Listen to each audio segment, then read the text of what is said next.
ہر وقت زبان پر ذکر الہی جاری رہے، کثرت سے ذکر کرتے رہو تاکہ کبھی بھی ملک الموت آ جائے تو زبان ذکر الہی سے تر ہونی چاہیے۔ اچھا، اگر میں آپ سے ایک سوال کروں، ہم میں سے کون ہے جو چاہتا ہے مرتے وقت زبان پر کلمہ جاری ہو؟ سبحان اللہ، سب چاہتے ہیں نا؟ ساری دنیا میں جب بھی سوال کرتا ہوں سارے لوگ ہاتھ اٹھا لیتے ہیں۔ کیوں؟ بڑی مشہور حدیث ہے کہ جس کا آخری کلام لا الہ الا اللہ ہوگا دخل الجنہ، وہ جنت میں داخل ہو جائے گا۔ ٹھیک ہے نا؟ مرتے وقت سارے کلمہ پڑھنے چاہتے ہیں۔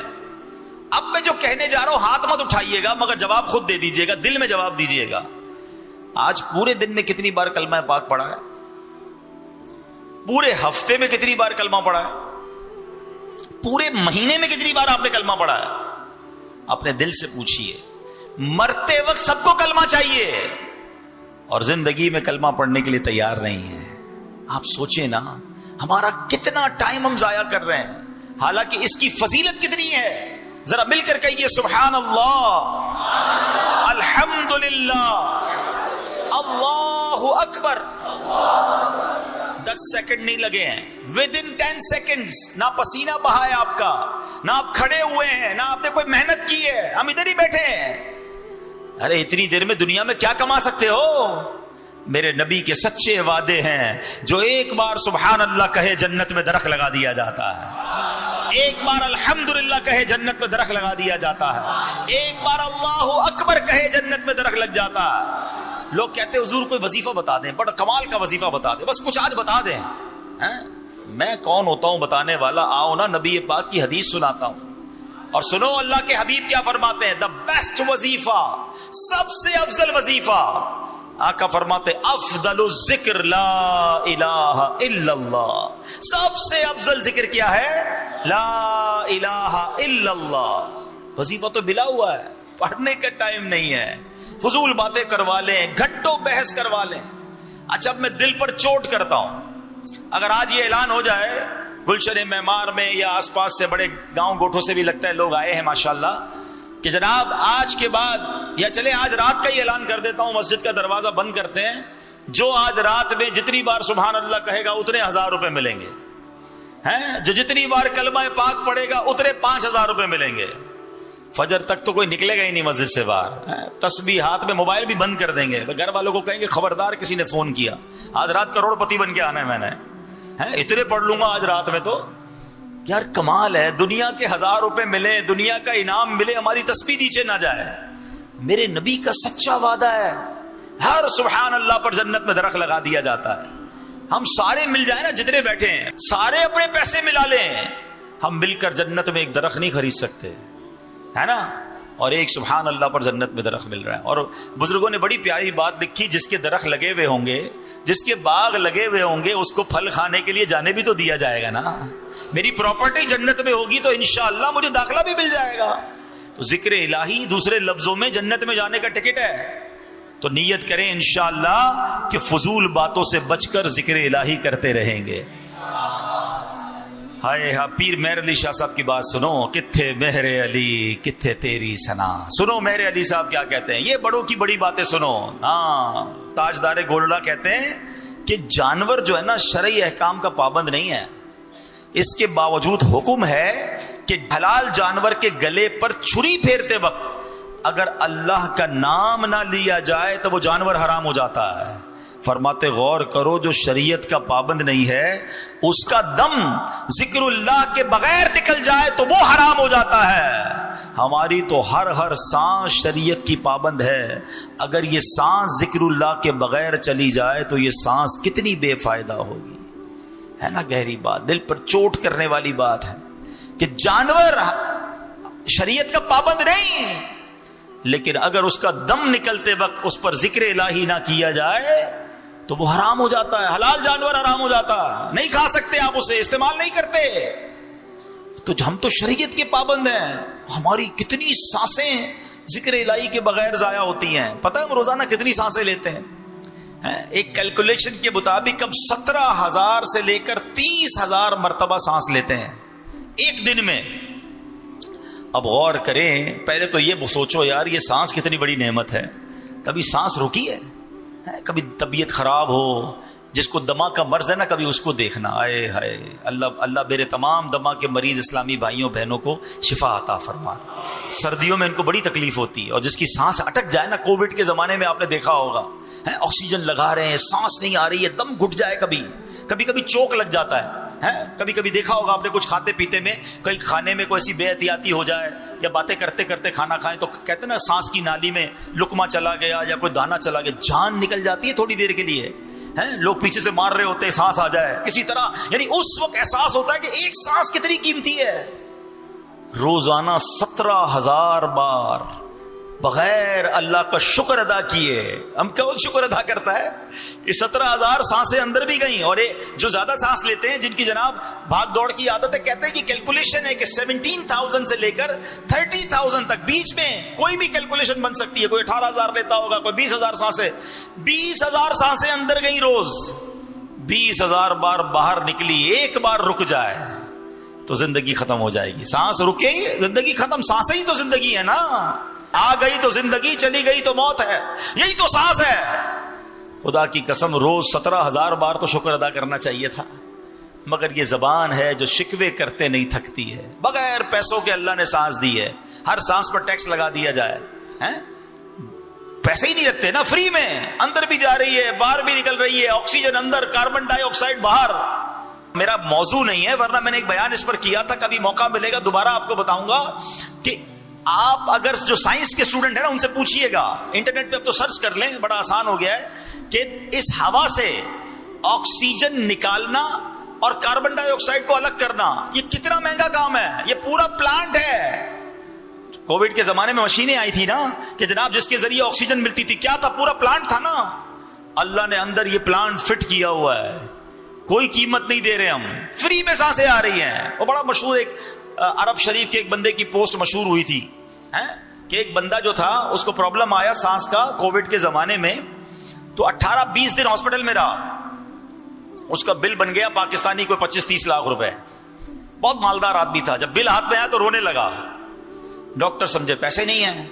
کہ بھائی جان اگر پیسے نہیں ڈسکاؤنٹ دے دیتے, رو کیوں رہے ہیں؟ کہتے پیسے بہت ہیں میرے پاس, مگر یہ سوچ رہا ہوں 18-20 دن ہاسپٹل میں رہا, میرا 15-20 لاکھ روپے بل بن گیا. مجھے اللہ نے 72 سال سے فری میں سانسیں دی ہیں, فری میں آکسیجن دی ہے. میں اللہ کا کتنا بڑا مقروض ہو گیا ہوں, میں ادھر کیسے جواب دوں گا؟ اور یہ تو ایک نعمت ہے. آنکھوں کا جواب, زبان کا جواب, ہضم ہو رہا ہے, پی رہا ہوں پانی فری میں, ہاتھ کام کر رہے ہیں, زبان کام کر رہی ہے, سن رہا ہوں پراپرلی. کس نعمت کا شکر ادا, کیسے جواب دوں گا؟ اور پھر کہتے مجھے اللہ نے دیا نہیں کچھ, پھر کہتے میں پیچھے رہ گیا. پھر شکوے شکایت نہ کرو. ایسا کم از کم ذکر تو کر لو یار. اس مالک کو یاد تو کر لو, اس اپنی زبان کو تو اس کے ذکر سے تر کر لو. اس کا بھی ٹائم نہیں. کاش پیر میر علی شاہ صاحب والی بات سمجھ آ جائے کہ جانور جو شریعت کا مکلف نہیں, اس پر اللہ کا نام نہ لو ذبح کرتے وقت وہ حرام ہو جاتا ہے. وہ ارے تمہارا دم بغیر ذکر کے نکل گیا تو کیا کرو گے؟ ایسی تو زندگی گزارے نا کہ اللہ کرے مرتے وقت زبان پر کلمہ جاری ہو جائے. جس کی زبان پر کلمہ آتا ہی نہیں وہ مرتے وقت کیسے پڑھے گا؟ جو پورے دن میں اللہ کو یاد نہیں کرتا وہ مرتے وقت کیسے کلمہ پڑھے گا, کیسے ذکر الہی کرے گا؟ سوچو نا. آپ نے دیکھا ہوگا, چلے میں ایک اور آپ کو مثال کے ذریعے سمجھاتا ہوں.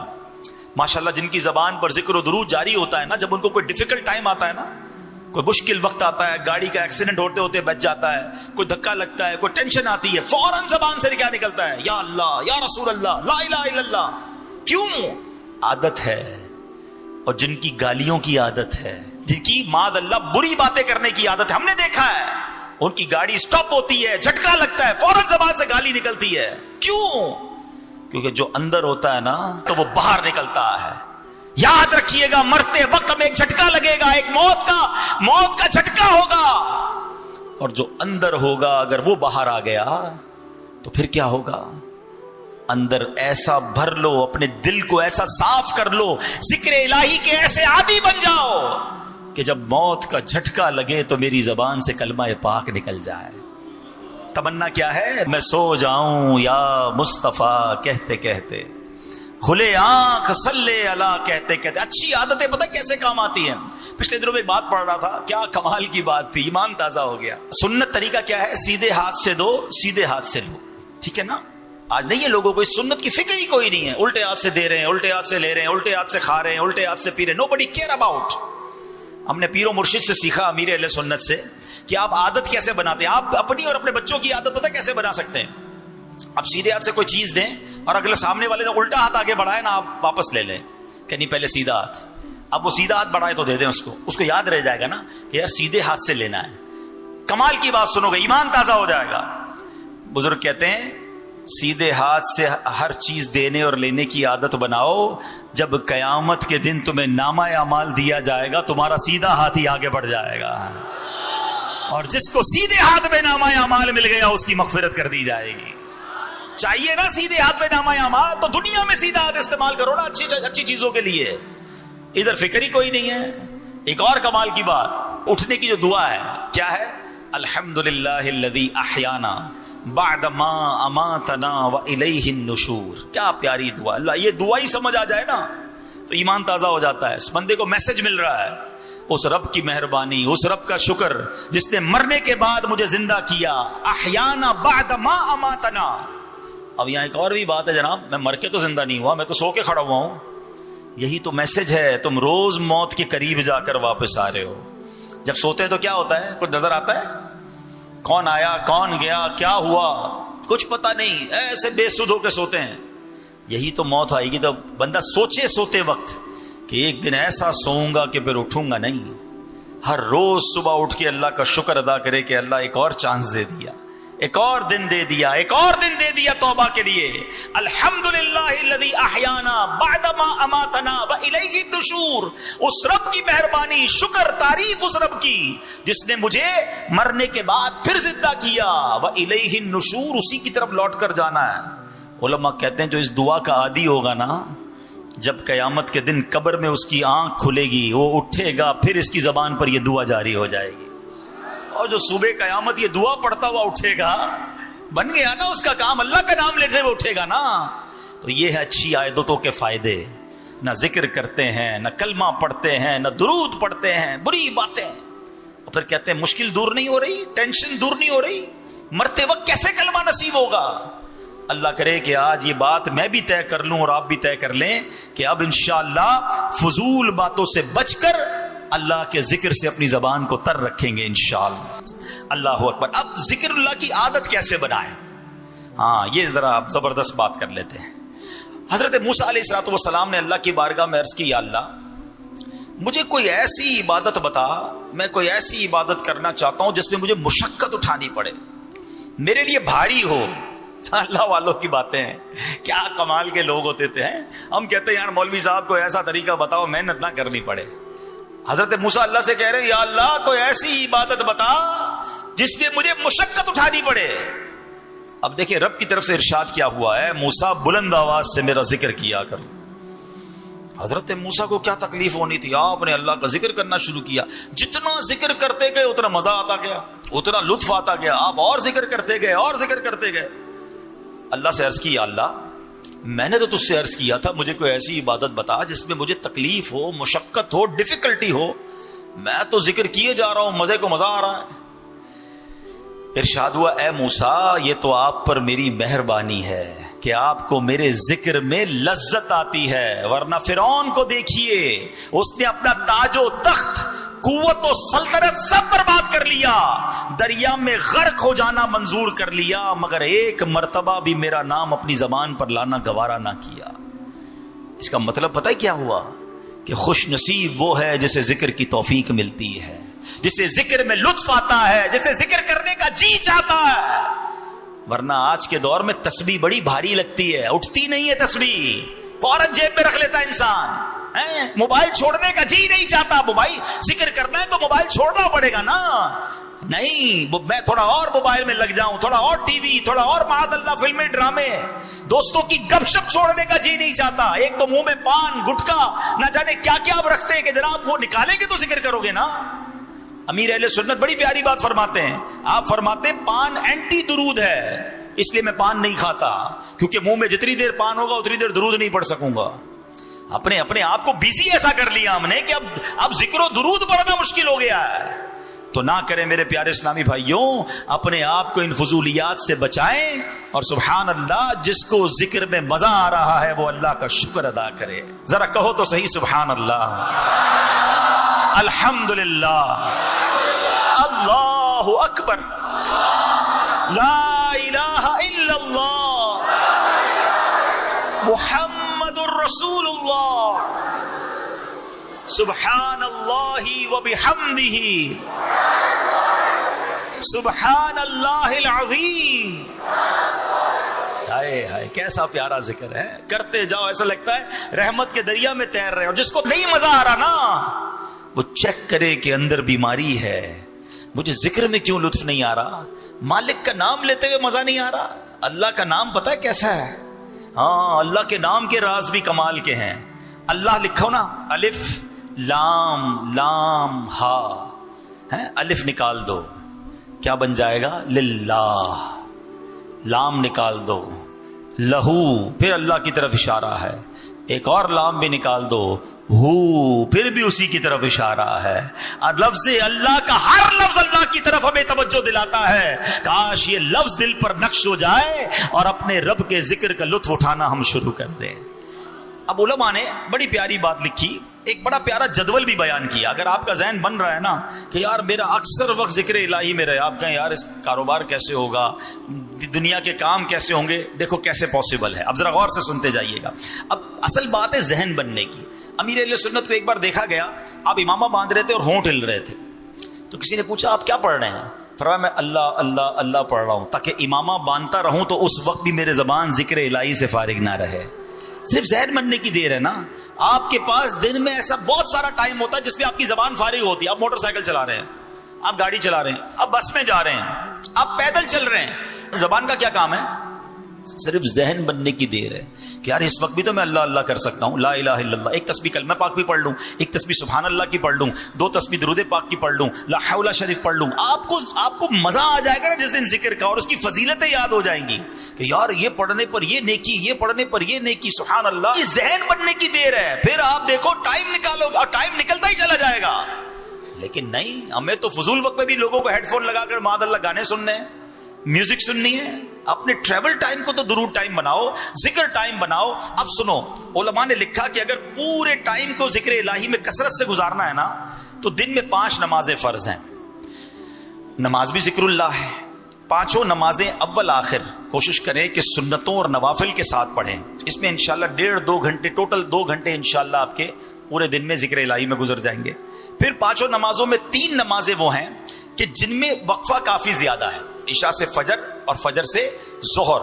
تو کوشش کریں کہ عشاء سے فجر کے درمیان بھی بیچ میں ٹائم نکال کر تھوڑے سے نوافل پڑھ لیں. اللہ توفیق دے تو تہجد پڑھ لیں، اس میں کچھ سورہ ملک کی تلاوت کر لیں، کچھ صلاۃ التوبہ پڑھ لیں، تو رات میں مزید کچھ عبادت ہو گئی. اچھا، اب اس کے بعد فجر سے ظہر بہت بڑا ٹائم ہے، اللہ توفیق دے تو اشراق چاش کے نوافل پڑھ لیا کریں، تو انشاءاللہ یہ وقت بھی آپ کا ہو جائے گا. اب نمازوں کے بعد، ہر نماز کے بعد تسبیح فاطمہ پڑھیں، 33 بار سبحان اللہ، 33 بار الحمدللہ، 34 بار اللہ اکبر. ایک تسبیح کلمہ پاک کی پڑھ لیں، اللہ توفیق دے تو 100 بار درود پاک پڑھ لیں، تو یہ بھی آیت الکرسی پڑھ لیں. تو اب کیا ہوا، یہ ذکر و اذکار بھی آپ کی لائف میں، روٹین میں شامل ہو جائیں گے. سبحان اللہ. تو اس سے کیا ہوگا کہ آپ کے دن کا جو اکثر وقت ہے وہ ذکر الہی میں گزر رہا ہے، یا اللہ کی یاد میں گزر رہا ہے. خاص طور پہ جو فجر اور عصر کا وقت ہے نا، یہ بڑا خاص وقت ہے. اللہ قرآن میں فرماتا ہے وَسَبِّحْ بِحَمْدِ رَبِّكَ قَبْلَ طُلُوعِ الشَّمْسِ وَقَبْلَ غُرُوبِهَا. اور سورج کے طلوع ہونے سے پہلے اور غروب ہونے سے پہلے اپنے رب کی حمد کے ساتھ اس کی پاکی بیان کرتے رہو.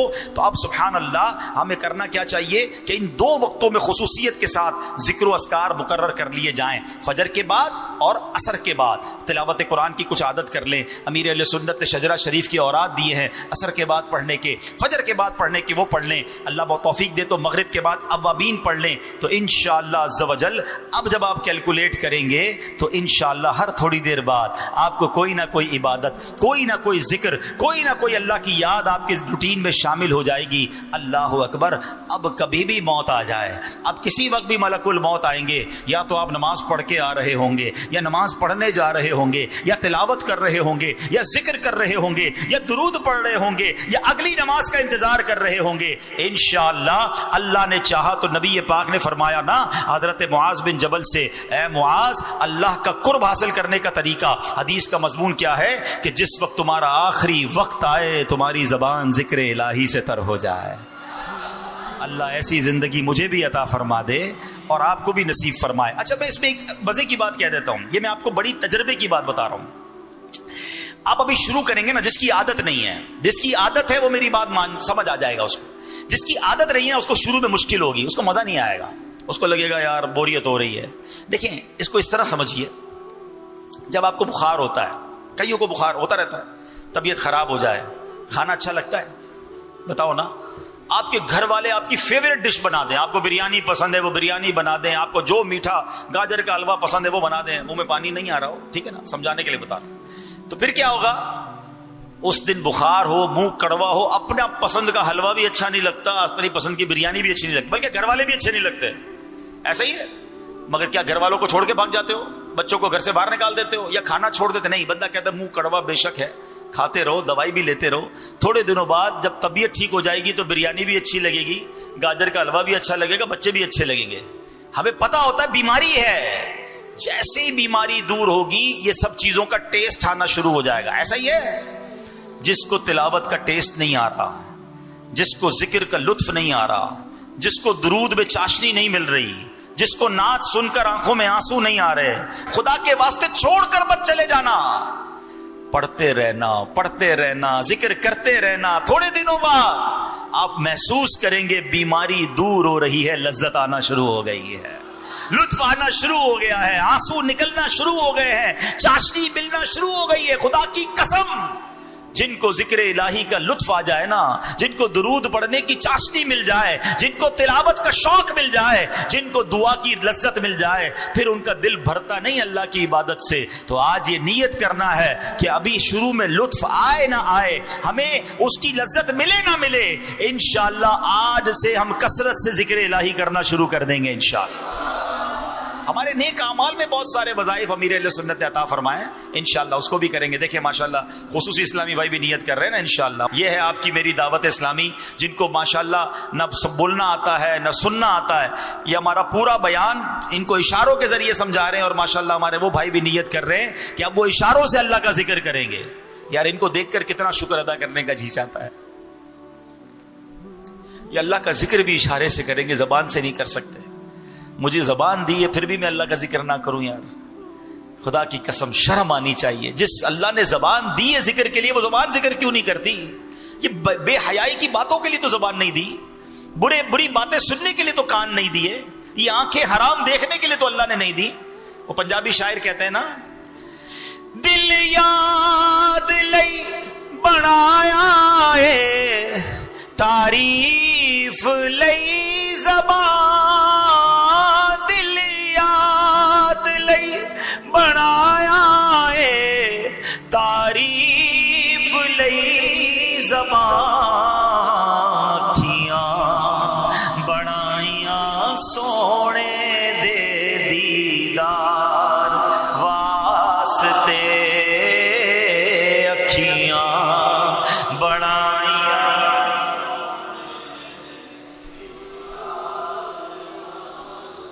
صلو علی الحبیب. ذکر الہی اور درود پاک طے ہو گیا انشاءاللہ. فضول باتوں سے بچیں گے انشاءاللہ. روزانہ کثرت سے درود پڑھیں گے، روزانہ کثرت سے کلمہ پاک پڑھیں گے انشاءاللہ. آپ بس ذکر میں دل لگا لو. آپ اگر یہ ذہن بنا لو نا، ہر سبحان اللہ پر جنت میں درخت لگ رہا ہے، ہر درود پر 10 رحمتیں، 10 گناہ معاف، 10 درجے بلند. اور اپنے آپ کو چوٹ دیا کرو کہ یار پیسے ملتے تو پڑھتا کہ نہیں پڑھتا ہے، اور اب نہیں پڑھ رہا تو پھر انشاءاللہ ذہن بن جائے گا انشاءاللہ. اب آتے ہیں 3 کام تھے نا، یہ تو ہو گیا ذکر الہی. اس نور والے نور میں لپٹے ہوئے آدمی کے 3 اوصاف تھے نا. اس کی زبان ذکر الہی سے تر رہتی تھی. دوسرا اس کا عمل کیا تھا؟ اس کا دل مسجد میں لگا رہتا تھا. ہائے ہائے، بخاری اور مسلم کی حدیث ہے، قیامت کے دن وہ 7 لوگ جو اللہ کے عرش کے سائے میں ہوں گے، ان میں ایک وہ ہوگا جس کا دل مسجد میں لگا رہتا ہے. اللہ کے عرش کا سایہ سمجھتے ہو؟ سورج 1 میل پر، زمین تابے کی، گرمی سے برا حال، اور اللہ کے عرش کے سائے کے سوا کوئی سایہ نہیں ہوگا. جو 7 قسم کے خوش نصیب ہوں گے، ان میں ایک وہ ہے جس کا دل مسجد میں لگا رہے. اس کا مطلب کیا ہے؟ علماء نے لکھا کہ ایک تو مسجد میں نمازوں کے لیے جاتا رہے، اور جب مسجد سے گھر جائے نا، کاروبار پر جائے، باہر جائے، پھر دل مسجد میں لگا رہے. یار آپ اگلی نماز کب ہوگی؟ کچھ لوگوں کا دل کہاں ہوتا ہے؟ گھر لگا ہوتا ہے. یار گھر کب جائیں گے؟ جلدی کاروبار ختم ہو، گھر جانا ہے، بچے ہیں، فیملی ہے. جیسا گھر جانے کا جی چاہتا ہے نا، گھر میں دل لگا رہتا ہے. کاش ہمارا مسجد میں دل لگا رہے کہ ہر تھوڑی دیر بعد یہی خیال آئے کہ مسجد میں کب جانا ہے. اب یہاں پرابلم یہ ہے کہ مسجد میں دل لگا رہنا یہ تو چند لوگوں کا معاملہ ہے، ورنہ بہت بڑی تعداد وہ ہے جن کا مسجد میں آ کر بھی بھاگنے کو جی چاہتا ہے. مسجد میں آتے ہیں تو بھی بے سکون ہوتے ہیں. مسجد میں آتے بھی ہفتے میں 1 بار ہے. کچھ لوگ تو جمعے کو ہی آتے ہیں نا، باقی آتے ہی نہیں ہے. اور بد نصیب کچھ تو ایسے ہیں جو جمعے کو بھی نہیں آتے، عید کی نماز میں آتے ہیں. 15 شعبان کو کیا ہوا؟ پوری مسجدیں بھر گئی، پورے کراچی کی، پوری دنیا کی مسجدوں میں رش. پھر 16 شعبان خالی ہو گئی. ایسا کیوں کرتے ہو بھائی؟ آئیں تو پھر آ جاؤ نا یار، کتنا سکون ہے اللہ کے گھر میں. تو اس بار نیت کریں کہ رمضانوں میں بھی آئیں گے، رمضانوں کے بعد بھی مسجد سے ہمارا انشاءاللہ رابطہ رہے گا انشاءاللہ. اب مسجد چھوڑ کے نہیں جائیں گے انشاءاللہ. ہاں، اللہ کے حبیب علیہ الصلوۃ والسلام کی حدیث سن لو، جن کا مسجد میں دل لگتا ہے. نبی پاک نے فرمایا، جس طرح کوئی شخص کھو جائے، اس کے گھر والے اسے تلاش کرتے پھرے مگر اس کا کہیں پتہ نہ چلے، پھر کافی عرصے بعد وہ کھویا ہوا شخص گھر واپس آئے تو جتنی خوشی ان گھر والوں کو ہوتی ہے، اللہ پاک اس بندے سے اتنا ہی خوش ہوتا ہے جو مسجد کو ذکر و نماز کے لیے اپنا گھر بنا لیتا ہے. گھر کا مطلب یہ نہیں بندہ ادھر ہی کھانا پینا رہنا شروع، مطلب یہ کہ اس کا دل یہی لگا. جس طرح گھر جانے کو جی چاہتا ہے، اس کا دل بس مسجد میں لگا رہے، مسجد میں انشاءاللہ بسیرا رہے، مسجد میں آتا رہے. اس طرح کی روایتیں بھی ملتی ہیں کہ جو پابندی سے نماز پڑھنے آتا ہے، کسی دن غیر حاضر ہو، فرشتے ڈھونڈنے نکلتے ہیں اسے. ہائے ہائے، کیسے خوش نصیب ہیں. تو اللہ مجھے بھی یہ توفیق دے، آپ کو بھی یہ توفیق دے کہ انشاءاللہ اب مسجد کے ساتھ ہمارا تعلق مضبوط ہوگا انشاءاللہ. وہ سارے عاشقان رسول میری بات غور سے سنیں. ادھر روتے یا اللہ کعبہ دکھا دے، مدینہ دکھا دے، تڑپتے ہیں. ادھر جا کے کتنی دیر بیٹھتے ہو مسجد نبوی شریف میں؟ کتنی دیر مسجد الحرام میں بیٹھتے؟ کیلکولیٹ کریں کہ پورے 24 گھنٹے میں کتنے گھنٹے بیٹھا. اب آپ کو لگ رہا ہوگا بہت دیر بیٹھا، کیلکولیٹ کر لے کتنے گھنٹے. مشکل سے 3 گھنٹے، 4 گھنٹے، بڑی بات ہو گئی تو 5 گھنٹے. یار گیا تو 24 گھنٹے کے لیے تھا. ٹھیک ہے، آرام کرنے کے لیے گھر چلے جاتے، روم میں چلے جاتے، باقی وقت کہاں گزرا؟ پرابلم پتہ ہے کیا ہے ہمارا؟ میں آپ کو بڑی گہری بات کرنے جا رہا ہوں، یہ میں تجربے کی بات کر رہا ہوں. ہماری مسجد میں بیٹھنے کی عادت ہی نہیں ہے. ہم پاکستان میں نہیں بیٹھتے تو وہاں جا کے کیسے بیٹھیں گے؟ ہمیں باہر گھومنے کا بہت شوق ہے. مسجد میں آدھا گھنٹہ بیٹھے پھر کھڑے ہونے کو جی چاہتا ہے. پھر ادھر ادھر بندہ دیکھتا ہے، کوئی جاننے والا نظر نہیں آ رہا، کوئی دوست نظر نہیں آ رہا ہے. وہاں بھی یہی ہو رہا ہوتا ہے، ساتھی ڈھونڈیں گے، دوست ڈھونڈیں گے. مسجد نبوی میں بیٹھ کر بھی فضول باتیں. مسجد الحرام میں بیٹھ کر آدھے 1 گھنٹے کے بعد ہماری طبیعت بیٹھنے کو دیتی ہی نہیں ہمیں. اللہ کرے کہ مسجد والے بن جائے، مسجد میں سکون مل جائے، بیٹھے تو کھڑے ہونے کو جی نہ چاہے. اور یہ نصیب والوں کو ملتا ہے، شروع میں نہیں ملے گا. جو اس بار مکے مدینے جا رہے ہیں، میری بات نوٹ کر کے جانا. اگر آپ مسجد الحرام میں بیٹھے ہیں، مسجد نبوی میں بیٹھے اور اٹھنے کو جی چاہے نا، پھر بٹھاؤ اپنے آپ کو. واش روم جانا ہے، وضو کر کے پھر بٹھاؤ اپنے آپ کو. نیند آ رہی ہے، پھر بٹھاؤ اپنے آپ کو. تھوڑے دن لگیں گے. میں نے کہا نا، ابھی دل میں وہ رمق نہیں آئی ہے، ابھی وہ چیز اندر موجود ہے. جس دن یہ نکل گیا نا، پھر دیکھو تو آپ کو مسجد نبوی کے بغیر چین ہی کہیں نہیں آئے گا. پڑے ہی رہنے سے کام ہوگا. ارے ان کے در کے سوا اور کیا ہے، ادھر پڑے رہو انشاءاللہ. وہ کہتے نا، فقیر بیٹھا ہی رہے، دروازے سے اٹھے ہی نہ، تو مالک کہتا یہ تو جا ہی نہیں رہا، اس کی جھولی بھر دو. ارے سرکار کے در کے سوا جانا کدھر ہے؟ اگر چلے گئے ہو مسجد نبوی میں، اب نہ بازار میں جانا ہے، اب نہ شاپنگ کرنی ہے، اب نہ دوستوں سے ملنا ہے. ارے یہ سارے کام پوری دنیا میں ہو سکتے ہیں، مگر خدا کی قسم گنبد خضرا کہیں اور نہیں ہے.